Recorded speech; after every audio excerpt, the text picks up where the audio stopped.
Hi friends, welcome to Shiva pharmacist channel. ఈరోజు మనము ఈ ఐపిల్ అనే టాబ్లెట్ గురించి డిస్కస్ చేద్దాం ఫ్రెండ్స్. ఐపిల్ టాబ్లెట్ మీకు పిక్చర్లో చూపిస్తున్న ఈ విధంగా ఉంటుంది.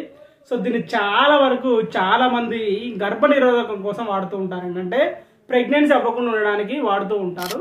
ఓకేనా అండి. సో దీంట్లో మనకు ఒకటే టాబ్లెట్ ఉంటుంది. ఈ టాబ్లెట్లో మరి ఎట్లాంటి రకమైన డ్రగ్ ఉంటుంది, దీన్ని ఎప్పుడు వేసుకోవాలి, దీన్ని వేసుకోవడం వల్ల మరి ఎటువంటి ప్రయోజనాలు కలుగుతాయి, ఎప్పుడు ఏ టైంలో వేసుకుంటే దీనివల్ల ఫలితం ఉంటుంది అనేది మొత్తం మనము ఈ టాపిక్లో అయితే డిస్కస్ చేద్దాం ఫ్రెండ్స్. రైట్, ఈ టాపిక్లో వెళ్ళే ముందు మీరు ఇంకా వీడియోకి లైక్ చేయకుంటే లైక్ చేయండి, అలాగే సబ్స్క్రైబ్ చేసుకోండి friends. Thank you friends. Right, ఇక మనము టాపిక్లోకి వెళ్ళిపోదాం. సో టాపిక్లోకి వెళ్ళిపోతే ఐపిల్ టాబ్లెట్లో చూసుకుంటే కనుక మనకు లివనార్జెస్ట్రాల్ అనేది 1.5 mg డ్రగ్ ఉంటుందండి. లివనార్జెస్ట్రాల్ వచ్చేసి ఏంటంటే ఇది ఒక హార్మోనల్ కాంట్రాసెప్టివ్. కాంట్రాసెప్టివ్ అంటే ఏంటి? కాంట్రాసెప్టివ్ అంటే ఏంటంటే పిల్లలు పుట్టకుండా చేసే వాటిని ఏదైనా సరే వాటిని కాంట్రాసెప్టివ్స్ అంటారు. ఓకేనండి, పిల్లలు పుట్టకుండా చేసే ఏదైనా సరే వాటిని కాంట్రాసెప్టివ్స్ అంటారు. ఎగ్జాంపుల్ కండోమ్స్ అనుకోండి, కండోమ్స్ వాడుతుంటారు కొంతమంది లేడీస్ లోపల ఇన్సర్ట్ చేసుకుంటుంటారు అనమాట.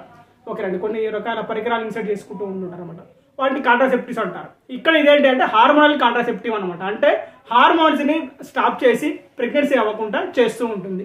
ఓకేనా అండి. సో అయితే ఇప్పుడు మనం చెప్పుకున్నట్టు ఏంటంటే లివనార్జెస్ట్రాల్ అనేది ఏంటంటే హార్మోనల్ కాంట్రాసెప్టివ్. ఇది ఓరల్గా వేసుకోవాలి, ఉమెన్స్ వేసుకోవాలి, లేడీస్ వేసుకోవాలి. ఓకేనా, లేడీస్ వేసుకోవాలి.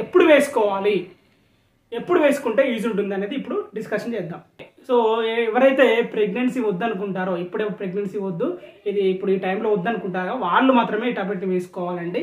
సో ఎప్పుడు వేసుకోవాలంటే సాధారణంగా చూసుకుంటే కనుక లేడీస్లో మెన్స్ట్రువల్ సైకిల్ అయిన తర్వాత, ఓకేనా, మెన్స్ట్రువల్ అయిన తర్వాత మెన్స్ట్రువల్ సైకిల్ వచ్చిందంటే పీరియడ్ వచ్చిన తర్వాత అక్కడి నుంచి చూసుకుంటే కనుక 13th డేనో 14th డేనో 15th డేనో వాళ్ళకు ఓవులేషన్ టైం ఉంటుంది అనమాట. ఓవులేషన్ టైం అంటే ఏంటంటే లేడీస్ యొక్క ఓవరీస్ నుంచి వెళ్ళి, లేడీస్ యొక్క అండాశయం నుంచి వెళ్ళి అండం రిలీజ్ అవుతూ ఉంటుంది. ఓకేనండి. సో ఎప్పుడైతే పీరియడ్ వస్తుందో, పీరియడ్ వచ్చిన తర్వాత 13వ రోజు కానీ 14వ రోజు 15వ రోజు ఇట్లా డిపెండ్ అనమాట. వాళ్ళ ఇది పీరియడ్స్ మీద డిపెండ్ అయి ఉంటుంది. ఓకేనా, వాళ్ళకి లేడీస్కి తెలుస్తుంది అనమాట ఇప్పుడు అనేది వాళ్ళకి తెలుస్తూ ఉంటుంది.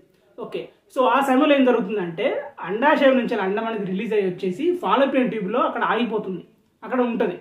ఓకేనండి. సో ఎప్పుడైతే పురుషుడు ఆమెతో కలుస్తాడు, పురుషుడు స్త్రీతో కలిసినప్పుడు స్పెర్మ్ అనేది లోపలికి వెళ్ళి ఫాలోపియన్ నరంలో ఉన్న అండంతో కలిసిపోయి అక్కడ ఫర్టిలైజేషన్ జరిగి అక్కడ పిండం ఏర్పడుతూ ఉంటుంది. అది అక్కడి నుంచి గర్భాశయంకి వచ్చి అక్కడ పిండం ఏర్పడి పిండం పెద్దగా అవుతూ ఉంటుంది అనమాట. ఇది సాధారణంగా జరిగే ప్రక్రియ.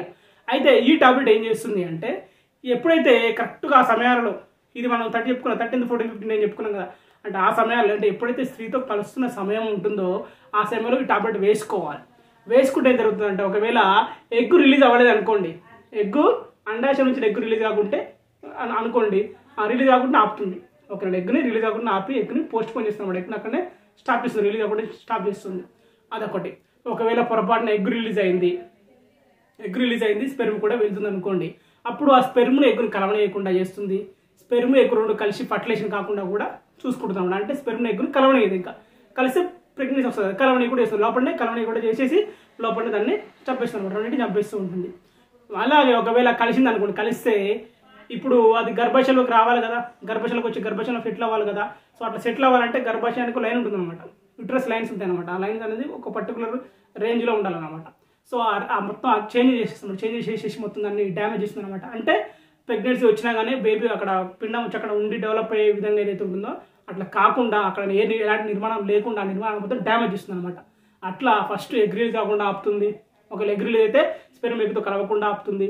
ఒకవేళ కలిసినా కానీ అది డెవలప్ కాకుండా కూడా స్టాప్ చేస్తుంది అనమాట. స్టాప్ చేసేసి మొత్తానికి అయితే ఏంటి అంటే పిండాన్ని అక్కడ లేకుండా చేస్తుంది, పిండాన్ని అక్కడ డెవలప్ కాకుండా చేస్తుంది అనమాట ఈ టాబ్లెట్ అనేది.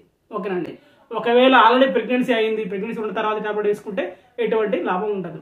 ఓకేనంటే ప్రెగ్నెన్సీ కాకముందు మాత్రమే ఈ టాబ్లెట్ వేసుకోవాలి. ఎప్పుడైతే స్త్రీతో అనుకుంటున్నప్పుడు వాళ్ళిద్దరూ ఇంటర్కోర్స్లో కలవాలనుకున్నప్పుడు మాత్రమే టాబ్లెట్ వేసుకుంటే మాత్రమే పని చేస్తుంటుంది, లేకుంటే పని చేయదు. ఓకేనండి. అలాగని చెప్పేసి ఎప్పుడు పడితే అప్పుడు దీన్ని డైలీగా కూడా వాడకూడదు, ఇష్టమైనప్పుడు వాడకూడదండి. డాక్టర్ సలహా మేరకు మాత్రమే వాడాల్సి ఉంటుంది. ఓకేనా. ఇది వేసుకోవడం వల్ల కొన్నిసార్లు హెడేక్ రావడం, కళ్ళు తిరగడం, వామిటింగ్స్ వచ్చినట్టు కూడా అనిపిస్తూ ఉంటుంది. ఓకేనా అండి. ఇందులో ఒక టాబ్లెట్ ఉంటుంది, ఆ టాబ్లెట్ని ఒకటిసారి వేసుకోవాల్సి ఉంటుంది. ఓకేనా అండి, ఒకటిసారి వేసుకోవాల్సి ఉంటుంది. ఇది మనకు 72 hours వరకు పనిచేస్తూ ఉంటుంది. అంటే మనం చెప్పుకున్నాం కదా 3 days ఉంటుంది పీరియడ్ అని చెప్పుకున్నాం, అంటే 3 days ఎగ్ రిలీజ్ అయిన తర్వాత 3 days యాక్టివ్ ఉంటుంది చెప్పుకున్నాం కదా. ఆ యాక్టివ్ ఉన్న 3 రోజులు కూడా ఈ టాబ్లెట్ పనిచేస్తాం. ఆ 3 రోజులు కూడా ఈ టాబ్లెట్ అనేది ప్రొటెక్షన్ ఇస్తూ ఉంటుంది. ఆ 3 రోజులు కూడా ఎటువంటి స్పెర్మ్ని ఎగ్గుని కలవని కూడా చేస్తుంది. ఓకేనా అండి. సో 3 రోజుల వరకు పనిచేస్తుంది కాబట్టి మీరు ఒక టాబ్లెట్ వేసుకుంటే సరిపోతుంది. డైలీ మళ్ళీ వేసుకోవాల్సిన అవసరం లేదు. అలాగని చెప్పేసి ఎప్పుడు పడితే అప్పుడు ఈ టాబ్లెట్ వేసుకోకూడదు. ఓకేనండి. దీనివల్ల తర్వాత సీరియస్ అయ్యే ఎఫెక్ట్ ఉంటాయి కాబట్టి ఎప్పుడు పడితే అప్పుడు ఇష్టం వచ్చినట్లు వేసుకోకూడదు. ఓకేనా అండి. సో డాక్టర్ అలా మేరకు మాత్రమే మీరు ఈ టాబ్లెట్ని వాడాల్సి ఉంటుంది. రైట్. ఈ టాపిక్ కనుక మీకు నచ్చినట్లయితే లైక్ చేయండి. అలాగే మీకు డౌట్స్ ఉంటే కింద కామెంట్ సెక్షన్లో కామెంట్ చేయండి. అలాగే ఛానల్ని సబ్స్క్రైబ్ చేసుకోండి ఫ్రెండ్స్.